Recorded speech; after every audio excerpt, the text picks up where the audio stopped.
started. We have a little bit of an introduction to begin with, so if folks are still logging in right now, you won't miss anything. Good evening from Durham, North Carolina. My name is Carolyn Gilbert, and I am the Assistant Director for Graduate and Professional Student Services. I'll be your MC tonight, but our true host here is Valerie Gillespie, and she's with our University Archives Department. A few housekeeping items before we get started is one, the session will be recorded and we'll post it in a couple different places, but most importantly, the YouTube channel for the new student and family programs. The chat has been disabled, so don't worry about chatting with anyone. And then if you have questions, feel free and drop them in the Q&A portal. They won't be visible to other participants, but I'll be able to see them. And at the end of Valerie's presentation, we'll try to answer as many questions as possible. All right, now I'm going to turn the microphone over to Valerie Gillespie. Thank you, Carolyn. I'm going to go ahead and share my screen.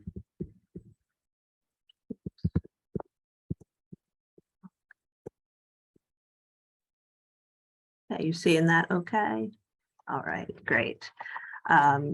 Yes, thank you for being here with us tonight to learn a little bit more about Duke and Durham as you get ready for this transition to North Carolina. My name is Valerie Gillespie. I am the Duke University archivist, and so my job entails collecting things that document the history of Duke University and also sharing out and making available that history. So it's a real treat to get to talk with all of you today. And I hope that you have a chance to ask some questions too at the end. So I am going to go over this. Obviously, it is hard to condense such a long and complicated history into less than an hour. So there are things that I won't be able to touch on. But again, the Q&A is a great place to check in if there's anything that you were hoping to hear about or have been curious about. Okay, so we'll get started. The origins of Duke University aren't actually in Durham. The school was started in Randolph County, which is kind of just below High Point to the west of Durham.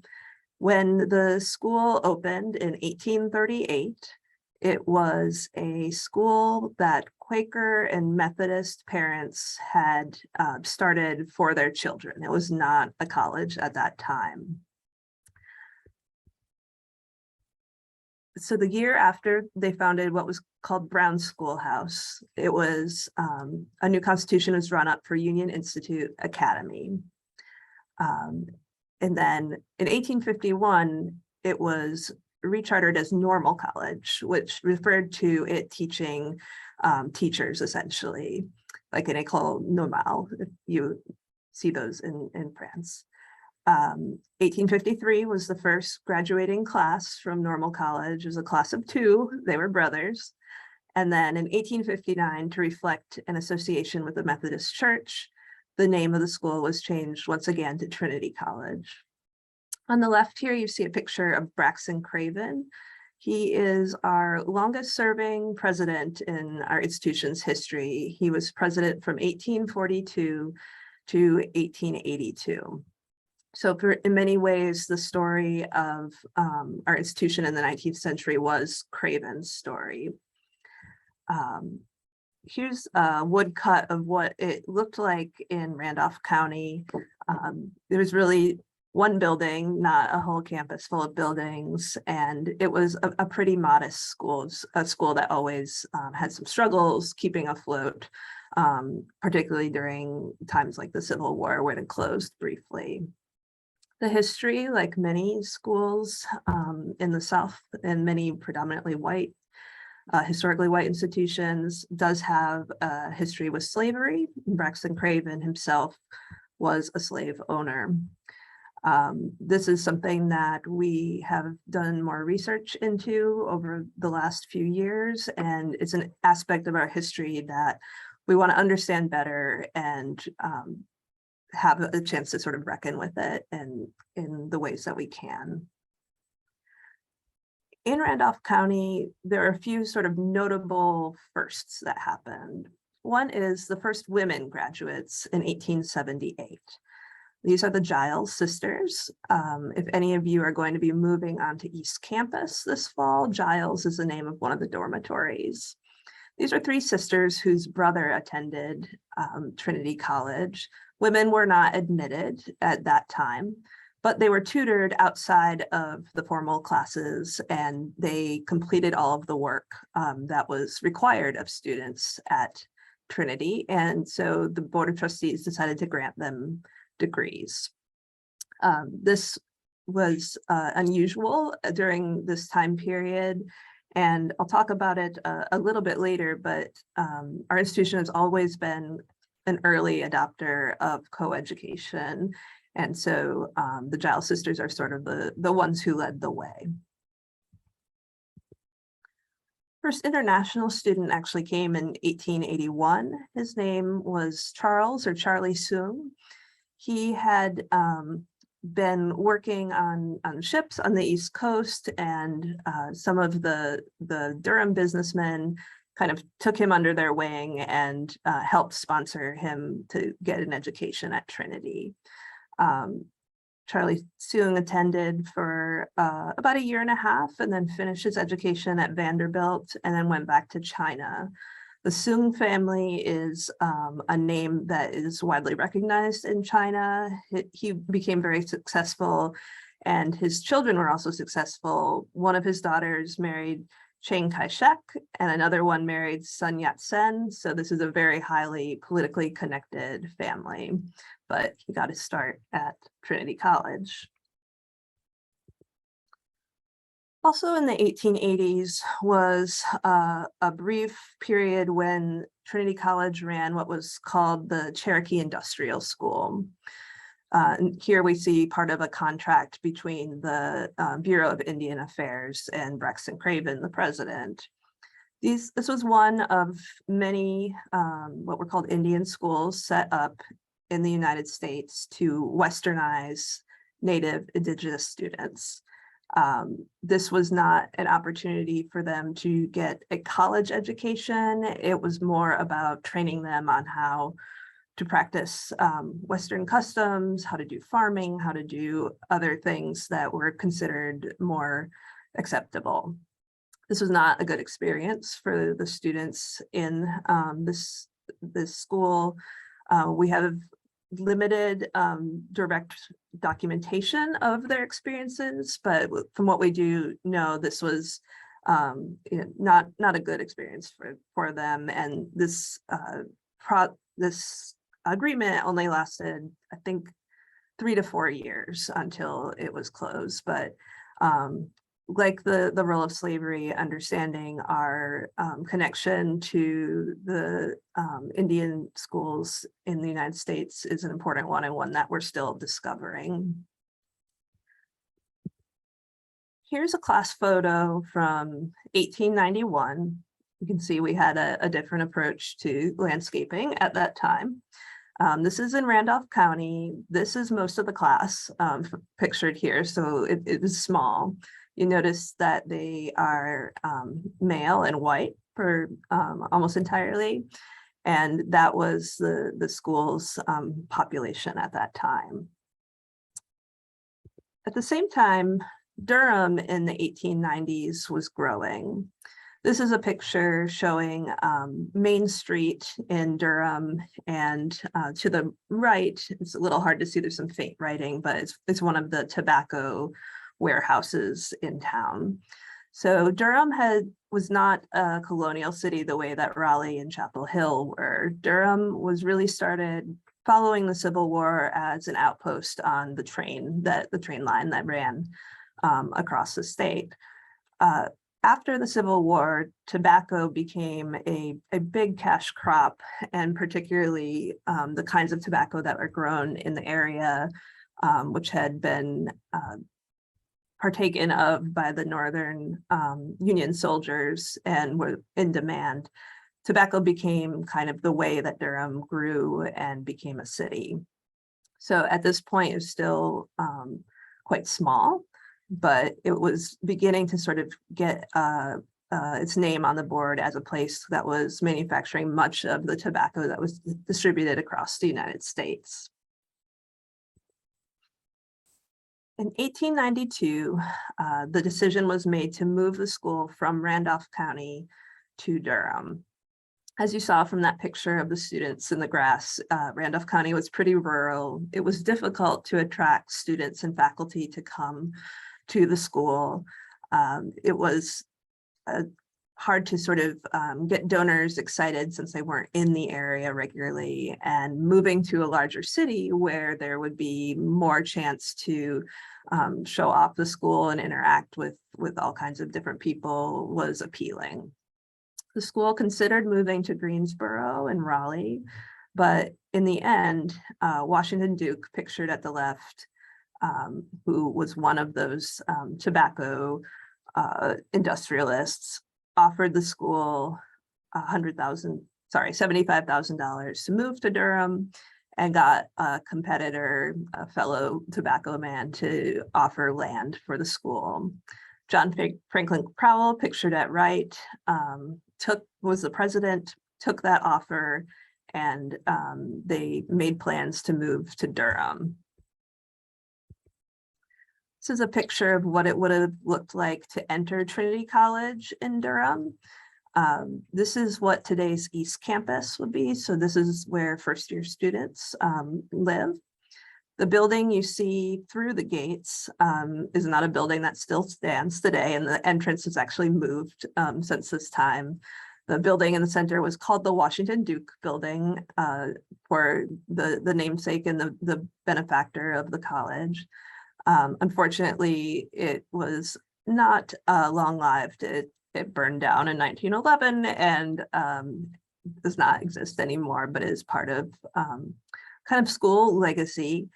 You'll also see under the right-hand gate, there's what we call Staggs Pavilion. And that's a place that you can still see today. If you end up on campus, you can kind of look at that as a marker. Here's a map from 1902. Running along the left-hand side vertically is Main Street. And then you see that main entrance with sort of a teardrop shape fountain area, and that was the Washington Duke Building. Further on towards the upper right area of the map, you'll see an oval that kind of looks like a racetrack. That's because it was a racetrack. This land had been the fairgrounds for the area. And so that oval shape still persists today, with Baldwin Auditorium at the top of it and the other dormitories and buildings laid out around it. Part of one other thing that happened when the school moved to Durham was that 4 years after it moved in 1896, Washington Duke wrote to the then President Kilgo and said that he would give $100,000 if they would admit women on equal footing with men. As a school that was always financially a little rocky at that time, they gladly accepted those terms, and women began attending as regular students in 1897. So it's one of the earliest coeducational colleges in North Carolina. I wanted to say a little bit about the Black community in Durham. Durham, as a sort of newer city, a post-war city, was one that both Black and white residents flocked to for new jobs that were available and new opportunities. Durham was known for having Black Wall Street, and because there were a lot of successful Black businesses in Durham, it was really something of a mecca of a Black middle class and opportunities to do things that weren't available in other cities. So the building on the left is the original North Carolina Mutual Life Insurance building.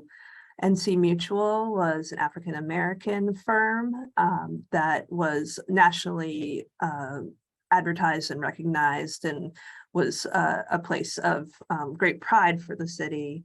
On the right, we have Dr. James Shepard. He founded the North Carolina College for Negroes, now called North Carolina Central University, an HBCU right here in Durham.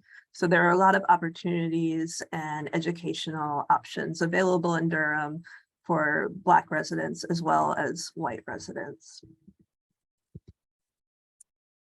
The Duke family continued after Washington Duke to be part of Trinity College. On the left in this picture is James B. Duke, and on the right is his brother, Benjamin Duke.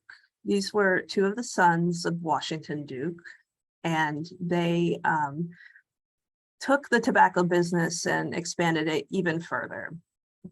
J.B. Duke on the left was an innovator with tobacco, first by getting the first automatic cigarette rolling machine, which sounds a little funny, but it was kind of a sea change to be able to make 50 times more cigarettes an hour than they'd been able to with hand rolling, and it made the W. Duke and Sons name huge.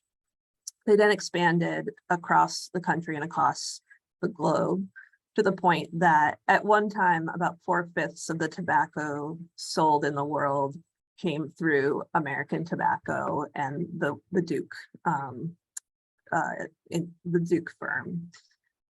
At one point in the 19-teens, their business was broken up as a monopoly because they owned so much of the market share. At that point, they went into hydroelectric power, and Duke Power is the legacy of that, which is the power company that many of us pay bills to here in Durham. And they made a second fortune with hydroelectric power. Both continued to give money to Trinity, smaller gifts, larger gifts. The first gift that James B. Duke made was in 1903, and that was for the first sort of purpose-built library building on the campus. As they continued to be part of the Trinity community, they talked more and more about, what they could do to really make a mark on the college, to make it even greater than what it had become so far.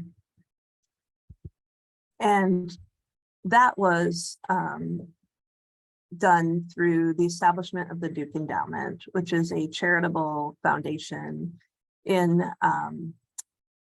North Carolina that James B. Duke founded as a way of giving back some of the money he had made from the Carolinas back to the Carolinas. The Duke Endowment is separate from the Duke University Endowment. It's a philanthropical organization. They support medical care, they support children's issues, they support Methodist interests, and they also support education. They directly give funds on an ongoing basis to 4 schools, and those are Furman University, Johnson C. Smith University, Davidson College, and Trinity College, which quickly became Duke University. And James B. Duke asked that be named in honor of his father, Washington Duke. So suddenly, almost overnight, the school went from being a modestly sized regional college to suddenly a university of almost unlimited scope in terms of how and where they might expand. The president, William Few, and another staff member, another faculty member at Duke named Frank Clyde Brown, had been thinking about, had kind of known there might be something coming. And so they did a road trip across the United States in 1924. They kind of adorably kept a scrapbook of what they saw on their trip. And they were looking primarily at the architecture of other universities and thinking about what they would do if they could sort of recreate a university or create a new. And so the page I'm showing here on the left is from Princeton University. And there are some pictures of Holder Hall. I have a picture of our own Duke Chapel on the right. You'll notice some similarities between the two of them. There was definitely inspiration from other collegiate architecture that went into the creation of the university. There's a persistent rumor that James B. Duke wanted to give his money to Princeton, but they wouldn't change their name, so he gave it to Trinity instead. And I think the similarity in some of the architecture probably contributes to that persisting, even though it is not actually true. The school and James B. Duke contracted with the Horace Trumbauer firm out of Philadelphia. Horace Trumbauer, pictured at left, was a great designer of sort of mega houses of the early 20th century. So he designed many of the fine sort of estates of what some might term robber barons. His firm also designed a number of civic and private buildings, including portions of the Philadelphia Museum of Art, the Philadelphia Free Library, Widener Library at Harvard, and James B. Duke's own homes, several of his homes. And so they were selected to work on Duke University. At right is Jillian Abel, who is the chief designer for the Trumbauer firm. Jillian Abel is a really amazing person. He was the first Black graduate of Penn's architecture program in 1902. He began working for Horace Trumbauer in 1906 and continued working for the firm for the rest of his life. Abel was an extraordinarily talented artist and draftsman and sketcher, and he made jewelry, he did embroidery, he was just a really intensely creative person, but also a very reticent person, a quiet person, and because of his race, he was often in the background of the communications that were happening between clients and the Trumbauer firm. And so for a long time, it wasn't well known that the Black man had designed the campuses of Duke University, which was then a segregated school. Abel's role in the creation of the university and his other architectural achievements have now been more widely recognized. The main quad on West Campus is now named for Abel. There's a plaque in his honor. Other schools that have Trumbauer buildings have also begun looking at the way that Abel's contributions helped create the schools they are today. Abel had traveled in Europe and had seen a lot of classical architecture, and so for the two campuses, what was then the Trinity College campus, East Campus, for that one, he suggested a Georgian style. So this is a picture at the completion of East Campus sort of being renovated. Since we already know there were buildings there are things there, they kept some of them. The two buildings in the front are West Duke and East Duke buildings. Those are still there. But they added all of the buildings. There's some small buildings kind of vertically oriented. Those are still there as well, but the others were all added as part of the building project in the 1920s. I should say that the building project, the Duke Endowment provided around $19 million for a construction project, and all said in today's dollars, it would be well over $300 million. So this was like a really massive scale for building a college campus. And so this campus has this sort of nice symmetry. It has the dome at the top. It looks a little bit like some of the buildings at University of Virginia. And so it has this kind of Georgian architectural look. On West Campus, they could do anything really, because it was land that had been farms and forest, and it was not, there was nothing, no kind of institutional buildings there to work around. So that was the second campus to be worked on. We have a picture here of Doris Duke, James B. Duke's only daughter, laying the cornerstone for the University on West Campus. The decision was made to do it in a collegiate Gothic architectural style, and with a chapel at the center, and then to the right there are classroom and library and learning buildings, and to the left there are residential and social buildings. And that is what's really unusual about Duke, is that they built all of these buildings almost at the same time. Most college campuses, if you go to them, you'll see a building that's like definitely from the brutalist phase in the 1960s, and a building that's definitely more of a colonial style building. This gives Duke a really cohesive look, and it's part of why coming up Chapel Drive on West Campus is so stunning, because there is this sort of cohesion around the buildings that you see. When West Campus opened, it was used as Trinity College for men, and East Campus became the Women's College.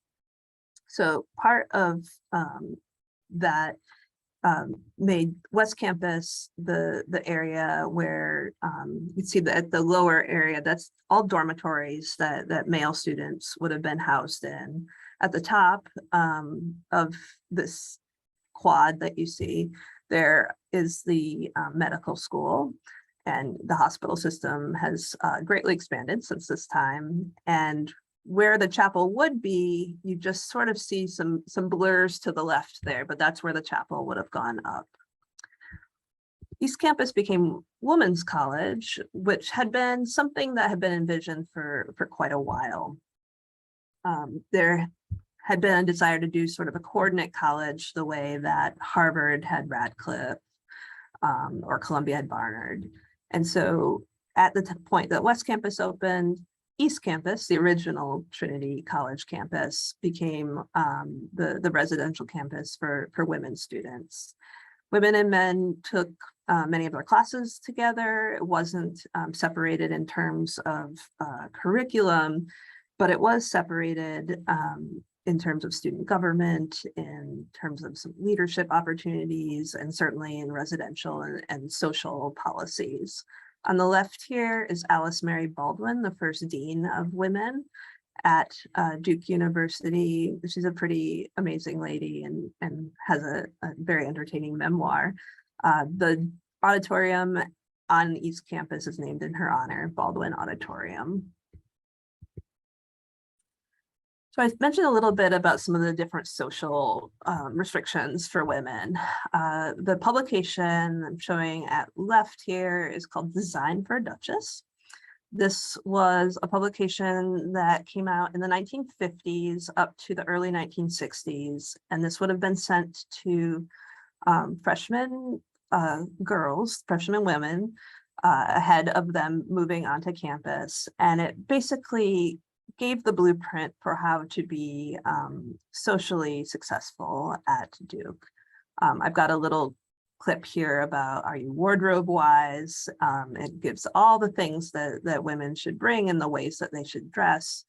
It would also include things about how to be popular, how to be unpopular, where you can wear certain things, like you had to wear hose almost everywhere except for a Sunday afternoon. You could not wear hose on certain lawns and things like that, which is funny and kind of amusing now, but was pretty restrictive and was an environment that led to some homogeneity among the students. As you can imagine, as the 1960s dawned and times changed, Duke became more diverse, having this kind of prescriptive approach to being a woman student really didn't sit right with people anymore.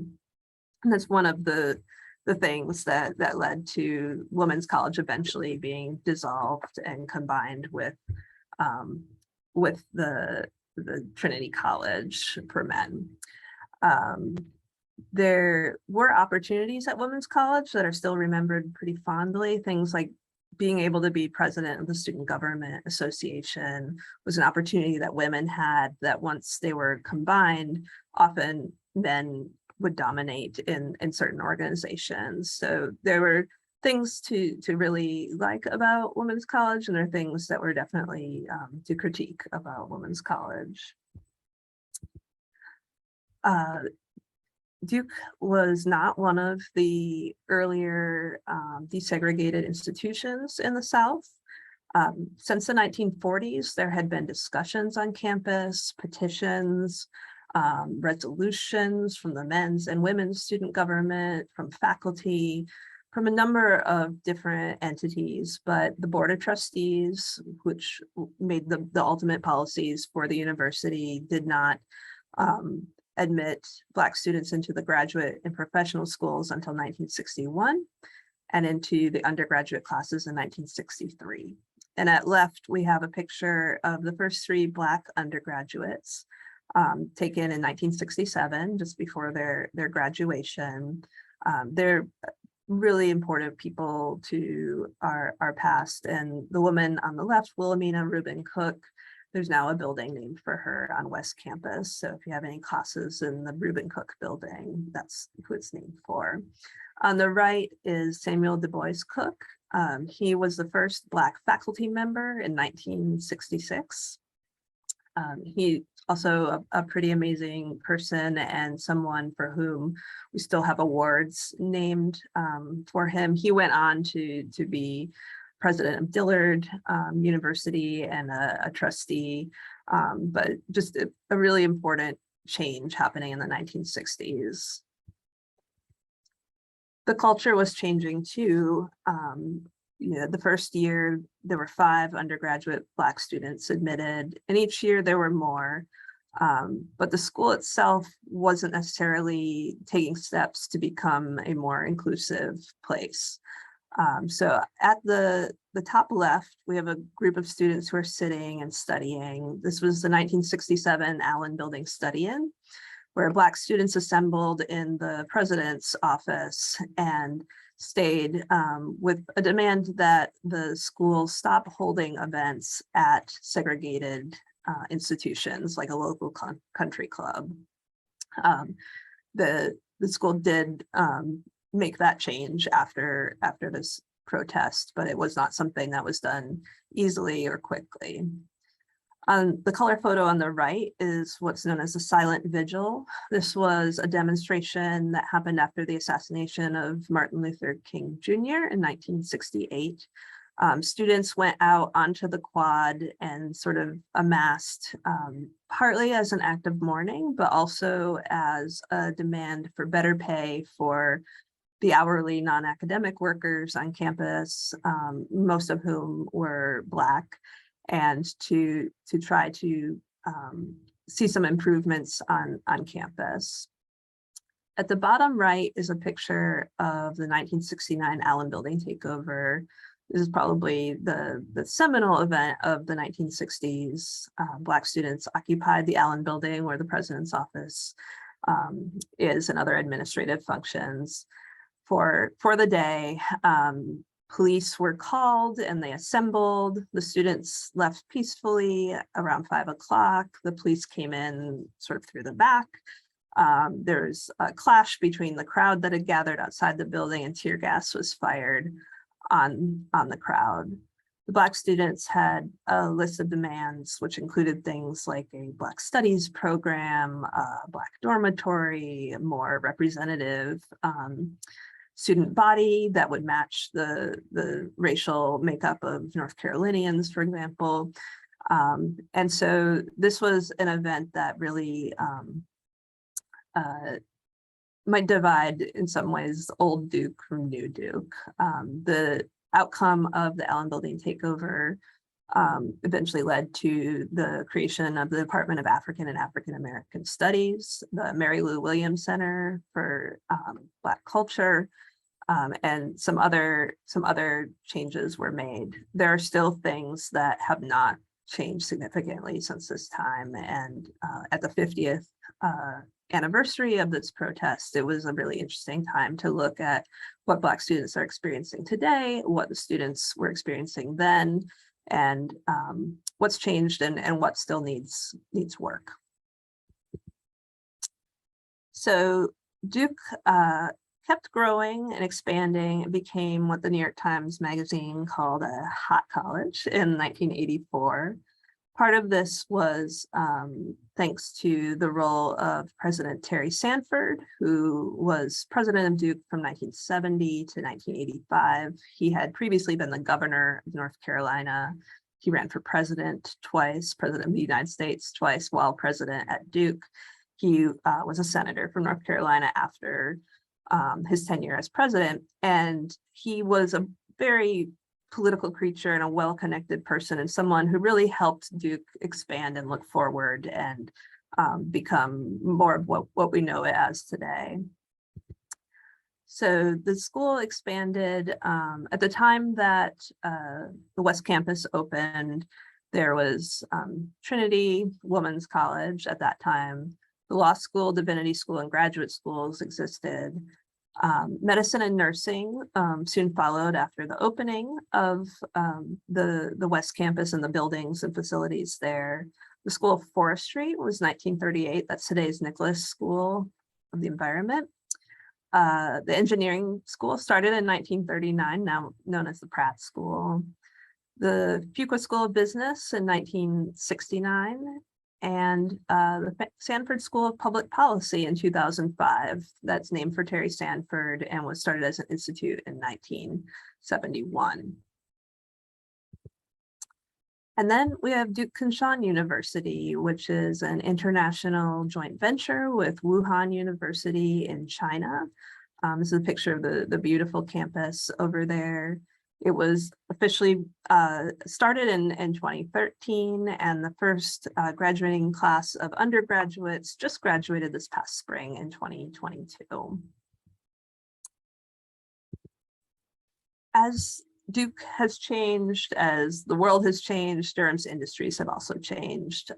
We're no longer a tobacco center, a tobacco hub the way we once were, although if you drive around the town, you'll see a lot of buildings that reflect the legacy of tobacco production and distribution. So there are a number of buildings like this Chesterfield building, which are now used for research. Some of the old tobacco buildings are now used for lofts and apartments. We have the American Tobacco Campus, which is a series of buildings that have restaurants and businesses and a gathering place and things in downtown Durham. Durham has become at various times known as the city of medicine. Duke Health is the biggest employer in Durham. It's also a place where the arts and tech have really taken hold, and there's a lot of excitement around those things. Both Google and Apple have announced in the last year that they're opening offices here. So while we're no longer a tobacco town, we definitely carry that history with us in the architecture and the spaces around us. I haven't talked about athletics yet, and most people do know of Duke as a sports school. There have been sports played at Duke as long as there has been a Duke, and played at Trinity as well.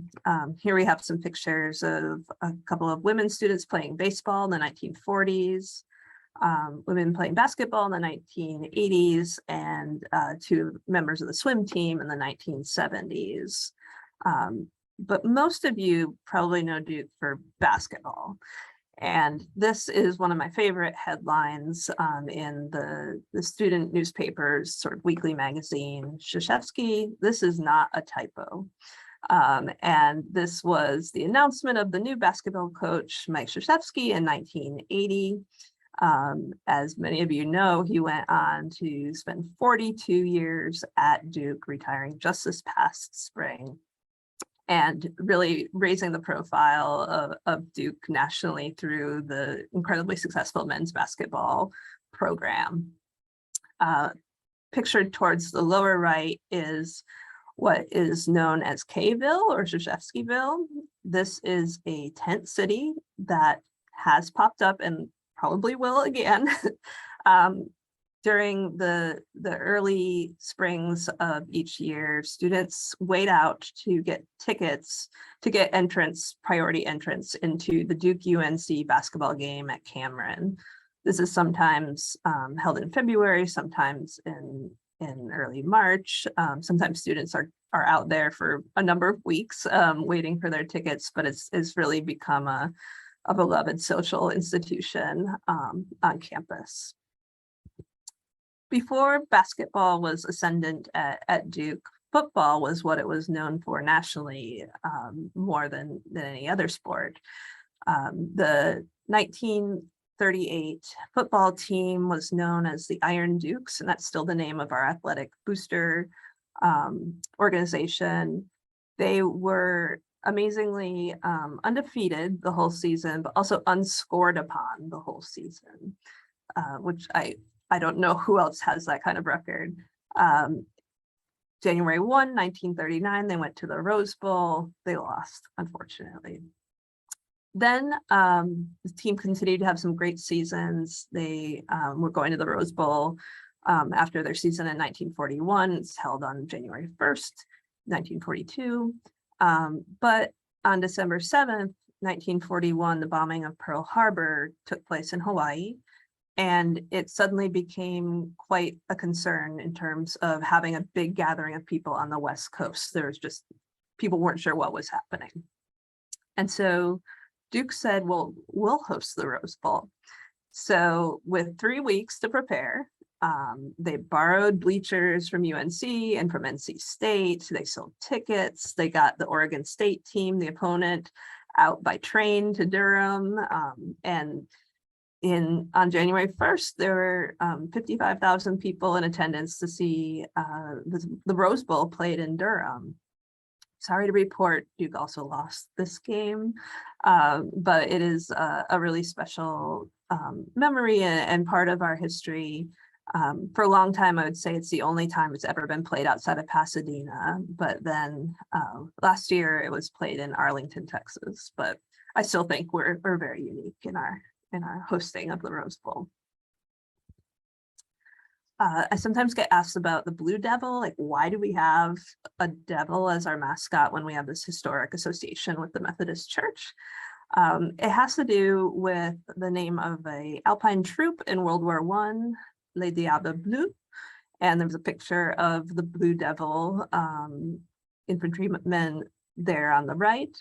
And the name was selected after consideration of a number of other names, things like the polar bears and the blue smoke. They had the color blue. They didn't have a name for a mascot for it. And the student newspaper finally just started using Blue Devils, and that's what stuck. On the left, you see a picture of a Blue Devil this is probably from the 1940s, who is facing our rival mascot, Ramses the Ram from UNC. The devil, as always, has taken many forms over the years. This is a picture from the 30s. Actually, the one above, I think, is from the late 20s. The one below is the 30s. You can see we didn't have standardized costumes at that time. This is the Blue Devil, and then the imp underneath. The freshman teams were known as the imps for a while, and so that was the freshman mascot. The 1970s Blue Devil with bell bottoms, the kind of creepy 1990s one, and then the Blue Devil as we know him today. I wanted to talk a little bit about the ways that students at Duke can engage with history. There's a lot of different really cool things happening. One is working with some of the perhaps what seemed like dry historical documents, like what state did everyone come from over a period of years in our registrar's records. A couple of years ago, we had students who were able to take that data, make it machine readable, and put it into this really cool website visualization of how Duke has changed in terms of what states and what countries the students have come from over time. So you can see the changes over time in terms of Western states becoming having more students from Western states, and similarly internationally, how that has grown. And so that was a really cool summer project that some students took on, and were able to create this great thing. I believe it is coming down this week or next, but there's an exhibit about the history of Latinx students at Duke that has been up for the last 6 months. This came through a faculty member who was interested in the topic, and she worked with us and her students. So this is a student curated exhibit through a couple of different courses that she taught. There was another faculty member who also worked with the students to conduct oral histories. And we have this pretty amazing exhibit that tells the story of Latinx students, which dates all the way back to 1913. And the ways that Latinx students and Latinx issues have arisen at Duke, and as well as some of the problems that persist today, and what students would like to see done with them. We also do a lot of courses with archives and rare books. We typically have over 200 classes come to special collections every year. Some of which are working with university history, but also we have specialties in a number of different areas: advertising, women's history, Black history, history of medicine, human rights, documentary arts, economics, are some of our sort of specialty collecting areas. So there's a lot of opportunity to work with primary sources, and there's some really amazing things to take advantage of. We also collect student group records. Students who are coming in this year should know that they're not only users of archives, but they're creators of archives. And so these are a couple of photos from different student groups in our collections. It's really important to us to document the experience of students on campus, and what they're seeing, what their experience is like.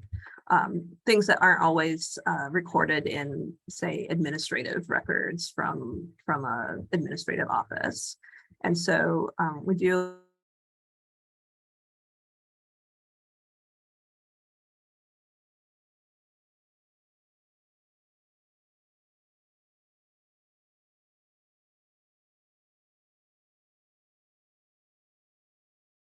be aware of. Almost wrapped up here. I wanted to share a couple of traditions over the years, one which still exists and one which does not.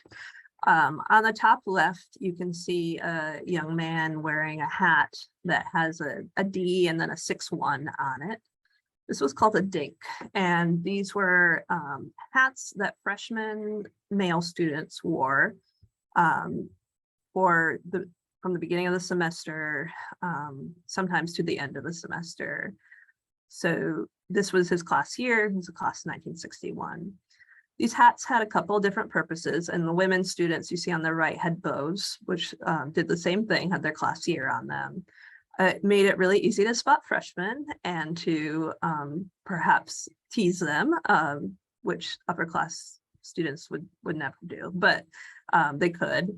It also was a way of sort of bonding the freshman class. And if the Duke football team won their matchup against North Carolina, which typically took place around Thanksgiving, they could stop wearing them for the rest of the semester.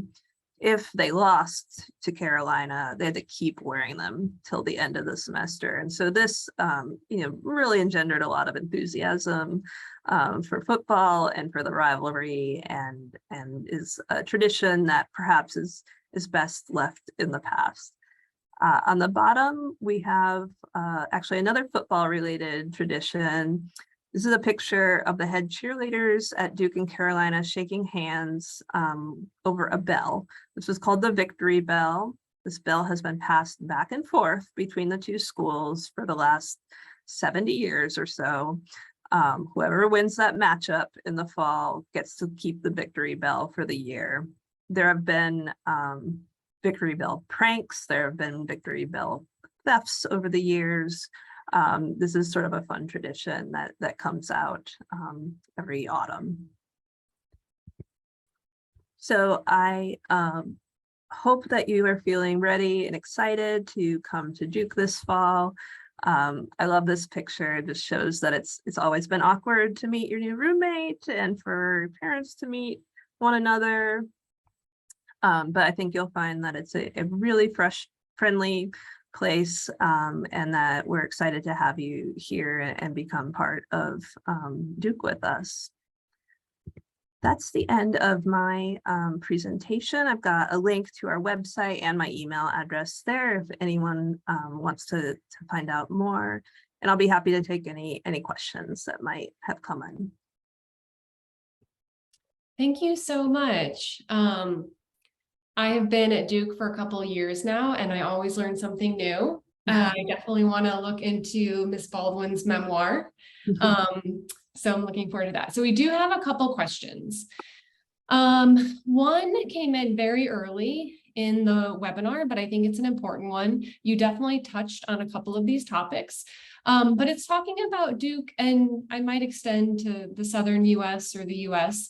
Not so great history and reconciling our history of slave owners and financial success with a slave economy in the South. Yeah, it's definitely a topic that is of concern and interest. It's something that I think, because Duke became a university in 1924, we sometimes think of ourselves as very young and not having been touched by slavery. And of course, we stretch back into the 19th century and do have a role in that. Right now, I'm working on a project with the other Duke Endowment schools. Each school is looking at race at their own school and kind of working as a cohort to talk about how universities can study race in different places depending on their needs. Like Johnson C. Smith is another Duke Endowment school. It's an HBCU. It does not have the same kind of historical legacy that we do. For Duke's part, we're looking into the extent of slave ownership among faculty, administrators, and trustees at Duke, its predecessor institutions. We're also just trying to understand better what the relationships were like in Randolph County and between the Native population, between enslaved Black population, free Black population, white people in the area. And so there's a lot to uncover, and there's a lot to be honest about and look into. And I really encourage anyone who's interested in learning more to stay tuned. You also welcome, if you're going to be a student this fall, to come in and start doing some research too. We'd love to work with you. Great, thank you so much for that answer. This next one is, did Julian Abel or the architecture firm also design Cameron Indoor? They did, yes. So Horace Trumbauer passed away in 1938, and Julian Abel became a principal in the firm at that point, although they continued calling themselves the Horace Trumbauer firm. Some of the drawings of Cameron are the earliest ones we have that have Abel's actual name on them, because the convention was that you use the name of Horace Trumbauer on the drawings and not personal names. And since he became the head of the firm, his name appears on some of the drawings of Cameron. So that makes Cameron special. It opened in 1940. So something that Abel worked on specifically. Great, very cool. We have one more question, and it's about grad students or grad school. So I might actually be able to answer this one. But I am curious, do you know of any particular grad school or grad student traditions, kind of similar to the undergrads, like historical traditions?